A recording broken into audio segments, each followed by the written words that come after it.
Hai guys, apa kabar? Semoga kalian sehat dan sukses selalu dimanapun kalian berada. Teman-teman, pasti kalian udah tahu bahwa juara dunia catur Magnus Carlsen telah membuat keputusan resmi untuk tidak lagi mempertahankan gelar juara dunianya. Yap, Magnus mengatakan bahwa dia sudah tidak termotivasi untuk gelar tersebut. Tapi sekarang dia fokus untuk tetap bermain catur dan mengincar elo rating, memiliki target pribadi untuk menjadi pemain catur pertama yang memiliki elo rating 2900. Nah, buat kalian yang belum tahu kenapa itu bisa terjadi, kalian bisa nonton videonya dan aku sematin di link deskripsi ya, teman-teman, supaya kalian bisa nonton. Nah, sekarang Magnus harus move on dan dia harus memulai langkah pertamanya setelah keputusan yang cukup krusial ini. Dia bertanding di Super United Croatia Rapid and Blitz 2022 dalam rangkaian Grand Chess Tour, di mana Magnus di babak pertama harus berhadapan dengan Jan Nepomniachtchi, lawan yang harusnya dihadapi di perebutan gelar juara dunia di tahun 2023. Yuk kita bahas partainya, teman-teman. Tapi sebelum itu jangan lupa klik tombol subscribe dan nyalakan lonceng notifikasi kalian supaya kalian gak ketinggalan berita terupdate dari dunia percaturan. Yap, dengan sistem waktu 25 menit dan tambahan waktu 10 detik, Magnus Carlsen memulai dengan langkah D4 dan dijawab Jan Nepomniachtchi kuda F6. Kemudian putih melanjutkan dengan C4, hitam E6. Kemudian putih kuda F3, hitam D5. Putih kuda C3, hitam membalas dengan C5. Kemudian putih pion C makan D5, hitam pion C makan D4. Queen Gambit decline, Semitaras variation dipilih oleh Jan Nepomniachtchi menjawab apa yang dimainkan oleh Magnus Carlsen. Kemudian menteri makan pion D4, hitam pion E makan D5, dan putih langsung E4. Hitam merespon dengan pion D makan E4, putih menteri makan menteri. Raja makan menteri, kemudian putih kuda ke petak G5. Mengincar dua pion di petak F7 dan petak E4. Jan Nepomniachtchi merespon dengan gajah ke petak E6. Putih A3, hitam kuda B D7. Yap, Magnus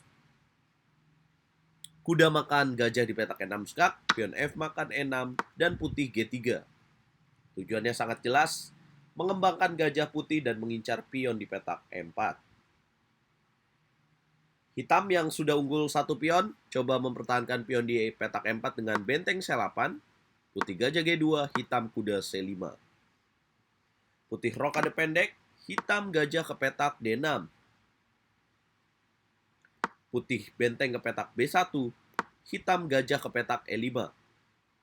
Yap, menekan kuda di petak C3. Langkah ke-16, Magnus melakukan langkah B4. Ini menarik, teman-teman.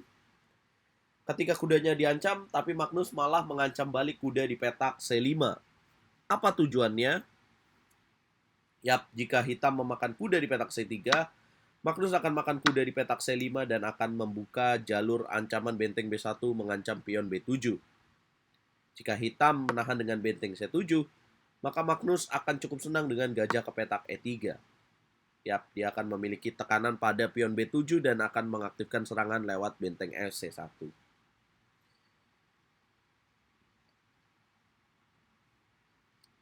Kita back to the game karena dalam partainya, Jan Nepomniachtchi lebih pilih langkah yang bagus, yaitu dengan kuda ke petak D3. Magnus ambil pion di petak E4, kuda makan gajah C1, benteng FC1, hitam benteng makan benteng, benteng makan benteng, dan kuda makan E4. Gajah makan E4, hitam gajah B2. Baru 20 langkah, teman-teman. 20 langkah, tapi kita sudah melihat ya bahwa kedua pemain memiliki opposite color bishop, teman-teman. Gajah berbeda warna. Dan di sini coba mencari langsung keunggulan Jan Nepomniachtchi dengan gajah B2, Magnus benteng B1, gajah makan A3, Magnus benteng B3, gajah ke petak C1, Magnus ambil pion di petak B7. Kemudian Jan Nepomniachtchi raja ke petak E7, putih B5, hitam benteng D8. Putih gajah ke petak E4, hitam H6. Yap, tips ketika terjadi opposite color bishop ya teman-teman, gajah berbeda warna, maka kita harus menempatkan pion kita yang berbeda warna ya dengan gajah yang dimiliki oleh lawan. Itulah mengapa jawabnya dengan H6 bukan G6. Karena kalau letak pion kita satu warna dengan gajah yang dimiliki oleh lawan kita, maka itu akan menjadi titik serangan buat lawan kita. Magnus lanjutkan dengan Raja G2 di langkah ke-26. Hitam benteng D2, putih benteng C3. Gajah tarik B2, putih skak dengan benteng C7. Benteng D7, Magnus tarik benteng C2. Yane Pomniachi gajah ke petak D4. Putih F3, hitam tarik gajah B6. Nah ini udah semakin jelas ya. Permainan mengarah kepada remis karena kedua pemain tidak bisa mencari keunggulan, mendapatkan keunggulan dari apa yang terjadi sejauh ini. Putih raja ke petak H3, hitam benteng D4. Putih benteng B2, hitam raja F6. Raja ke petak G4, hitam benteng C4. Tetap menjaga ancaman terhadap raja di petak G4. Putih H4, hitam benteng C5. Putih benteng B1, raja E7. Putih benteng B3, hitam raja F6. Benteng B1, raja E7, benteng B3, raja F6, benteng B1, raja ke petak E5. Dan 39 langkah mereka berdua sepakat untuk remis. Yap, memang partainya mengarah kepada remis ya teman-teman, dan sulit untuk bisa menang dalam opposite color bishop seperti ini, dan secara struktur pion juga mereka saling kuat ya, tidak bisa dieksploitasi. Nah, total dari 3 babak, Magnus di babak pertama remis melawan Yane Pomniachi, babak kedua menang melawan Topalov Veselin, dan di babak ketiga remis melawan Maxim Vachier-Lagrave.